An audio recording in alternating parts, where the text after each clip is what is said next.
ये question board exam में 2023 में पूछा जा चुका है और ये बहुत इंपॉर्टेंट क्वेश्चन है। तो इसमें हमें प्रूव करना है, इसको इसके इक्वल प्रूव करना है। तो हम इसको ले लेते हैं लेफ्ट हैंड साइड को, जो भी लेफ्ट में लिखा हुआ है ना। तो हम लिख रहे हैं लेफ्ट हैंड साइड, क्या कंसीडर कर रहे हैं, लेफ्ट हैंड साइड, है ना। तो इसको तो हम ऐसे भी लिख सकते हैं, ये जो पूरे में अंडर रूट लगा हुआ है, पूरे में ना लगाकर हमने ऐसे कर लिया, अंडर रूट में सेक ए -1, ये तो लिखा ही हुआ है, अलग अलग कर लिया रूट को बस, ताकि क्रॉस मल्टीप्लाई कर पाएँ, है ना। तो बहुत लोग तो ये स्टेप किए बिना भी कर सकते हैं, सेक ए +1 प्लस, इसको भी ऐसे कर रहे हैं अलग अलग, सेक ए +1, और अंडर रूट में ये भी हो गया सेक ए -1। ये एक बार और किसी सेट में पूछा गया है क्वेश्चन, किसी और ईयर में भी आया है, रिपीट हुआ है, सेक ए +1 सेक ए -1। अब इसको क्रॉस मल्टीप्लाई कर लिया जाए। अब देखो ये सेम चीज़ यहाँ लिखा हुआ है, यहाँ भी लिखा हुआ है ना, दोनों जगह सेम चीज़ लिखा हुआ है, तो रूट जो है वो कैंसिल हो जाएगा। ये तो समझ में आ रहा है। एंड अगर 2 बार अंडर रूट ए लिखा हुआ है, उसको अंडर रूट ए से मल्टीप्लाई करो तो ये क्या हो जाएगा, ए हो जाएगा, रूट रूट कट जाएगा, है ना, क्योंकि अंडर रूट ए का होल स्क्वायर लिखा हुआ है ये, ठीक है, तो उसी से कट जाएगा। तो यहाँ पे सिर्फ बचेगा सेक ए -1। उसी तरीके से यहाँ पर इसको मल्टीप्लाई करोगे तो बचेगा सेक ए +1, है ना। ये सेक ए -1 बचा, यहाँ पे प्लस सेक ए +1 बचा, और नीचे में ये दोनों मल्टीप्लाई हो जाएंगे। अब यहाँ पे थोड़ा समझने वाला है कि ये यहाँ पे कैंसिल तो होगा नहीं, क्योंकि रूट के अंदर में जो भी लिखा हुआ है वो अलग अलग है।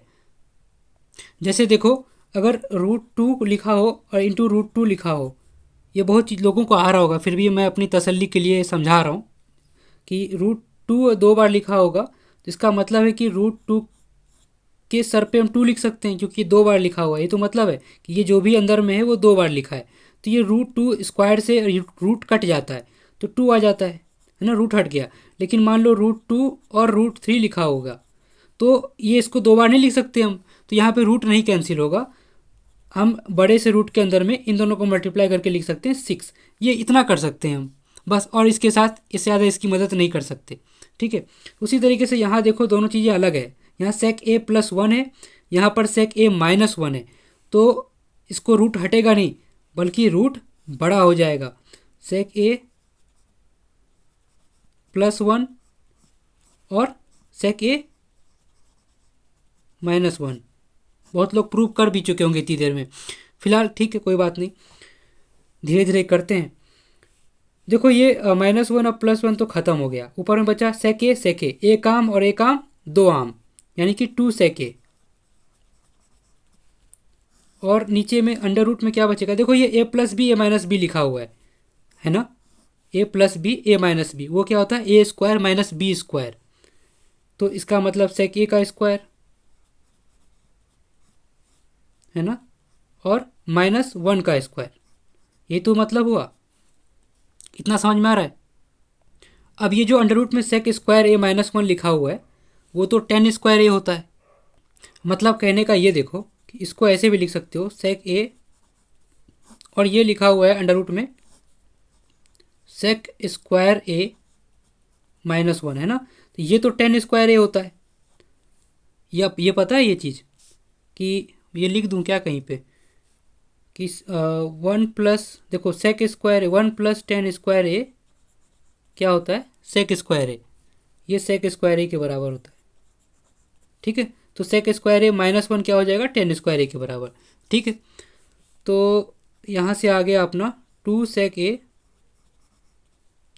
सेक स्क्वायर ए -10², तो रूट हट जाएगा तो बचेगा 10 ए, क्योंकि रूट लगा हुआ है ना भाई, तो रूट से जब 10² बाहर आएगा तो 10 ए ऐसे बन के बाहर आएगा। अब इसको सॉल्व कर लिया जाए।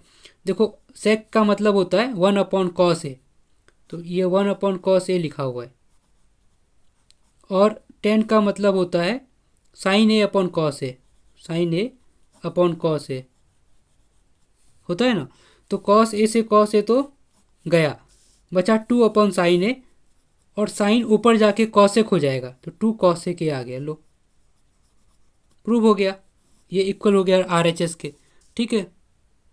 तो यहाँ पर हम लिख देंगे कि LHS = RHS हो गया, हेंस प्रूव्ड, ख़त्म। तो 2 cos ए के प्रूव करना था बराबर, है ना, तो वही हमने किया है, 2 cos ए के आ रहा है यहाँ पे, हो गया।